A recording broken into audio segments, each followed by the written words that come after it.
A knife-wielding white supremacist stormed the stage during Prince's performance. But Prince didn't even flinch. What happened in the next 60 seconds made the attacker drop to his knees before 13,000 witnesses. The blade caught the stage lights as the man vaulted the security barrier.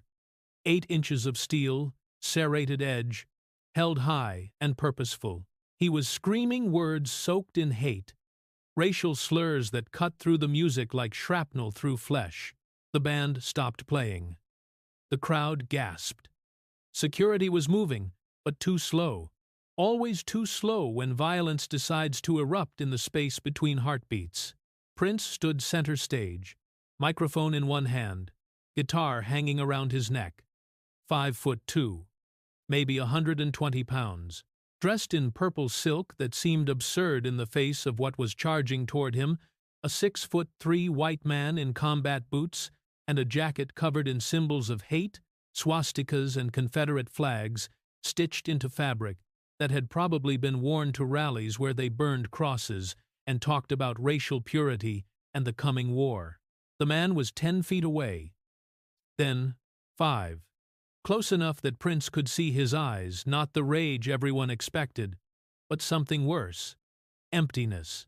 The hollowed-out look of someone who'd replaced their humanity with ideology, who'd filled the space where their soul should be with hate, because hate was easier than healing, easier than confronting whatever wounds had turned them into this.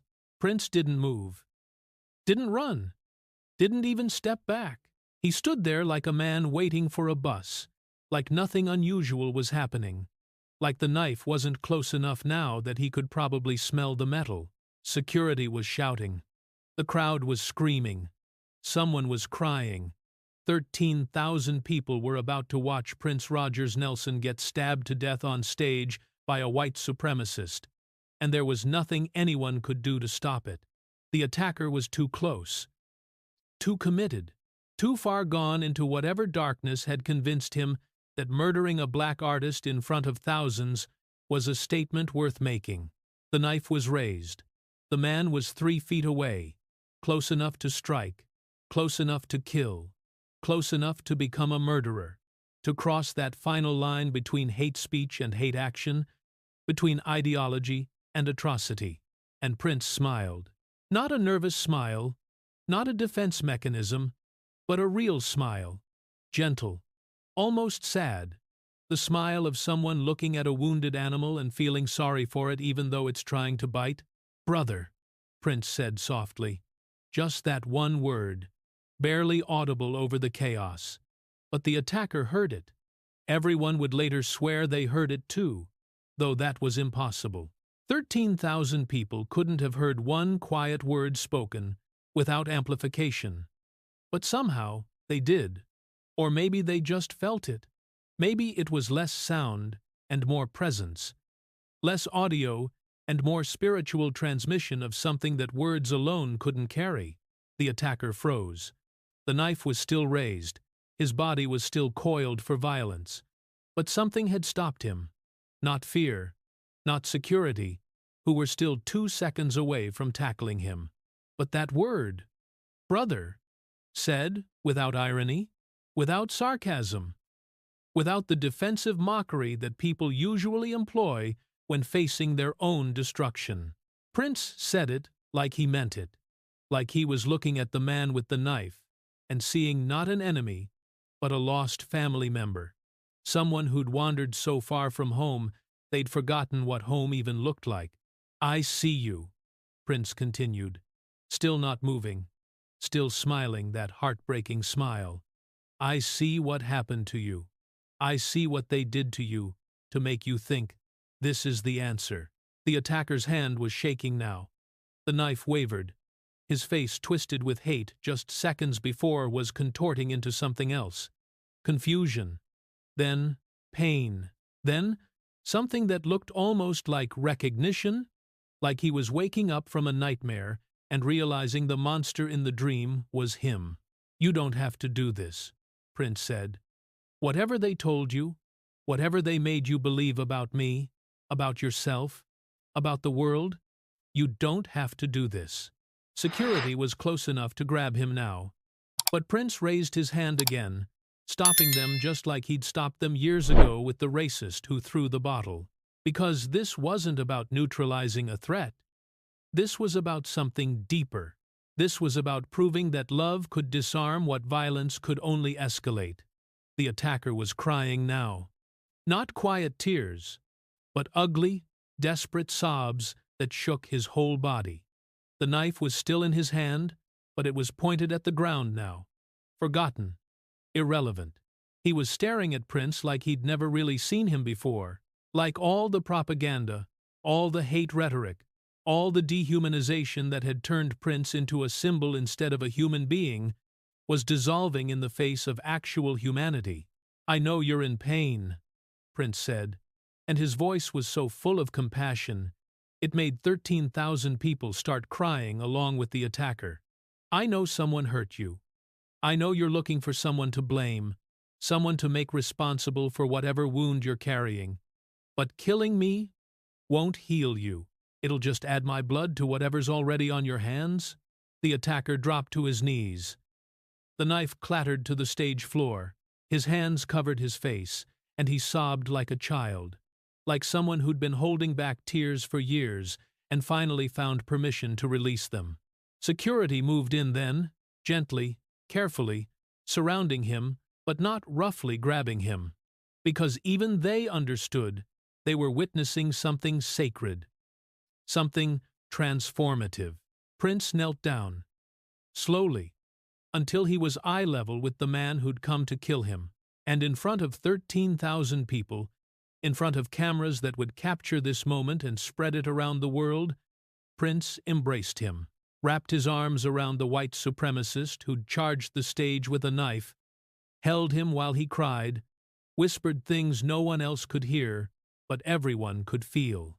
The embrace lasted maybe 30 seconds, maybe a lifetime. Time had stopped meaning anything in the face of what was happening. When Prince finally pulled back, the attacker looked different. Not redeemed. Redemption takes longer than 60 seconds. Not healed. Healing takes longer than a single moment of grace. But changed, cracked open. The armor of hate that he'd worn like protection had fallen away, leaving just a man, broken, lost, but maybe, finally, ready to find his way home. Security led him away. Not roughly, not like they were removing a threat, but carefully, like they were escorting someone who'd just survived a terrible accident and needed help walking.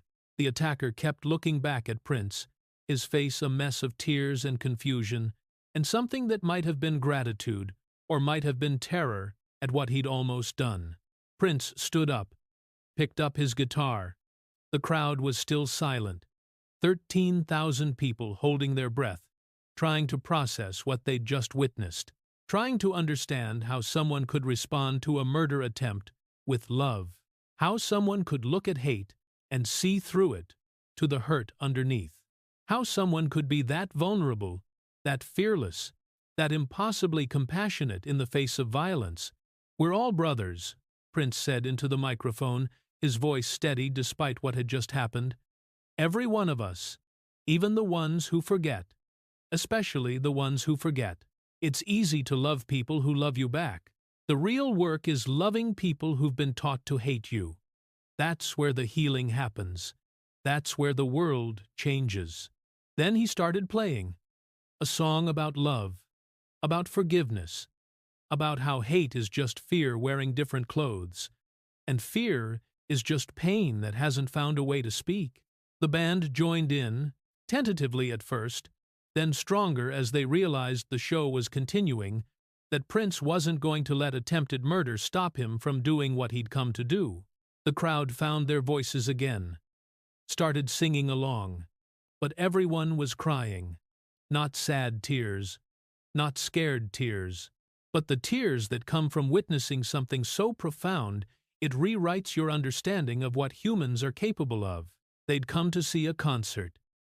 They'd witnessed a resurrection. Not Prince's.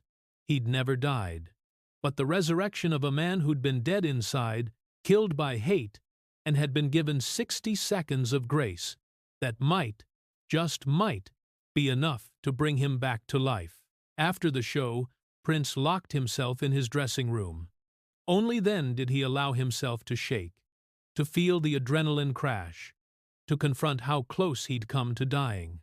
The knife had been real, the threat had been real. If he'd miscalculated, if his compassion had been met with more violence instead of confusion, he'd be dead. And maybe that would have been the end of the story.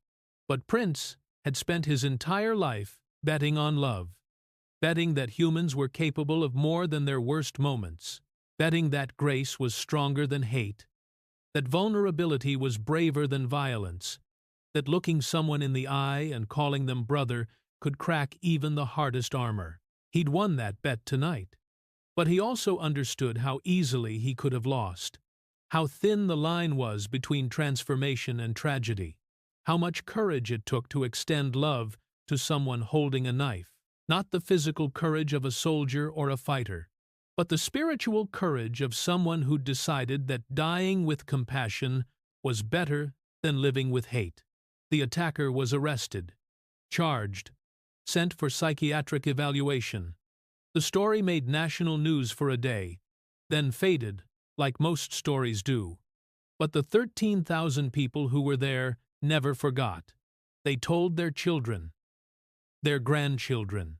About the night, a white supremacist rushed the stage with a knife, and Prince disarmed him with nothing but words and a willingness to see humanity in someone who'd tried to strip him of his.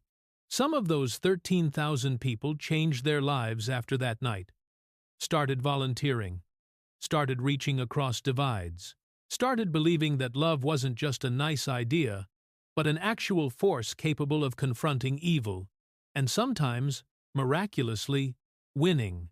Because they'd seen it. They'd witnessed love face down, hate armed with a knife, and emerge victorious not through violence, but through the simple, radical act of refusing to hate back. Prince never talked about the incident publicly, didn't use it for publicity, didn't turn his near death into a marketing opportunity, because that wasn't the point. The point was the private conversation that happened in those 60 seconds. The moment when two men, one purple-clad and peaceful, one combat-booted and violent, met in the space between what we are and what we could be. And one of them chose grace, while the other, for just a moment, was given permission to choose differently than he'd been choosing his whole life. Whether the attacker took that permission, whether he used those 60 seconds to start the long journey away from hate, no one knows. Prince never followed up, never tried to track the man down or claim credit for his transformation, because the transformation wasn't Prince's to claim. It was a gift offered. Whether it was accepted was up to the man who'd held the knife. But 13,000 people walked out of that arena different than they'd walked in. They'd seen what was possible when someone refuses to meet hate with hate, when someone looks at their potential killer and sees a brother, when someone bets everything, their life, their safety, their future, on the possibility that love is stronger than the worst thing someone can do to you. That's the legacy. Not the albums or the awards or the sold-out shows, but the moments when Prince proved that being human isn't about being perfect or invulnerable or untouchable. It's about being willing to touch the untouchable, to love the unlovable, to call someone brother, even when they're holding a knife. And sometimes, miraculously, impossibly,